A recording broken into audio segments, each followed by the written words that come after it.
এক ব্যক্তি বলে তোতা পালতো ময়না, কথা বলে যে ময়না ওটা পালতো।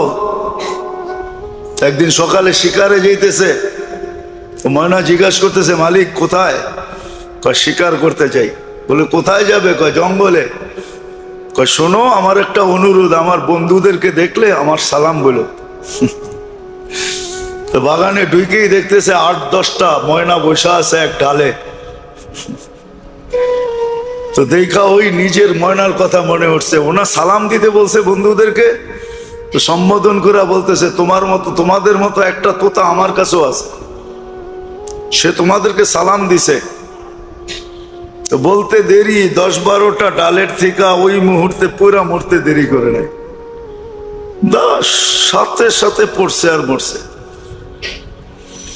তো 10টাকে নাইরা চেরা উঠা মনটা ভাঙ্গা গেছে যে ওর সালামে এমন কি বিষ ছিল মিলানো যে বলতে দেরি মরতে দেরি হলো না, এক একটা কত দামি।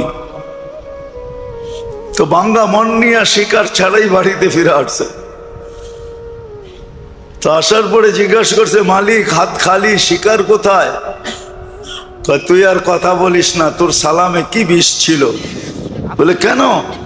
তোর বন্ধুদেরকে সালাম দিতে দেরি, ওরা মরতে দেরি করে নাই, বাস এটা বলতে দেরি, নিজেরটাও মরতে দেরি করে নাই, ওটাও মরে গেছে।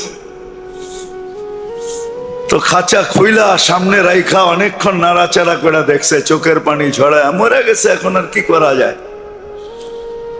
যখন উঠা অন্য মনস্ক হয়ে দাঁড়াইছে, তো তোতা উইরা চালের উপরে যায় বসা বসছে, হাক্কা বাক্কা খায়া গেছে। এটা কি হইলো? তো মরে গেল, আবার জীবিত হয়ে উড়াল দিল কি করা? তো এখানে বসা বলতেছে মালিক আমার সালামে বিষ ছিল না, আমার বন্ধুরা আমাকে ফন্দি শিখায়া দিছে।